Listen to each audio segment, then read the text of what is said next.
anaty marombahoay atolotro anao lay fitiavana mandrakizay tsy misy fitaka fa tena avy ao am-pozay ka raiso ny teniko anao rery ianao le novitiko to anatiny marombahoay atolotro anao lay fitiavana mandrakizay tsy misy fitaka fa tena avy ao am-pozay ka raiso ny teniko anao rery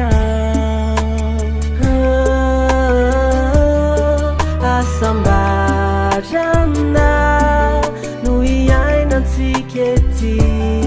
zay rehetra tao mandeha ho azy fa ely anao ka naniso na ny ratsy no andalo eo hotoerintsika izay iaretantsika izay tsika ilamina atra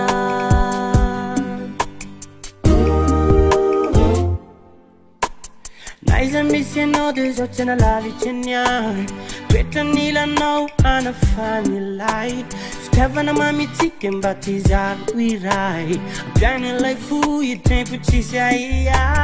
naiza misy anao de zao tsy nalavitra aniany itoetra nilanao anafanilay fitiavana mamitsika mba tizaro iray ampiain'ilay fohy tempo tsisy aia asambarana no iainantsika ety zay rehetra atao mandeha ho azy fa eo ianao ka naniso na ny ratsy no andalo ho toerintsika izay iaretantsika izay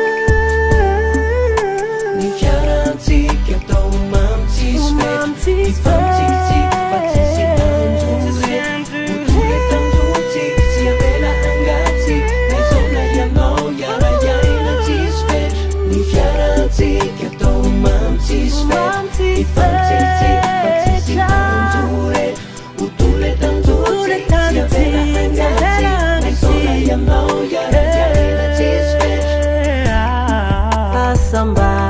asambarana no iainantsika ety zay rehetra tao mandeha ho azy fa ely anao ka naniso na ny ratsy no andalo eo hotoerintsika izay iaretantsika izay asambarana no iainantsika ety zay rehetra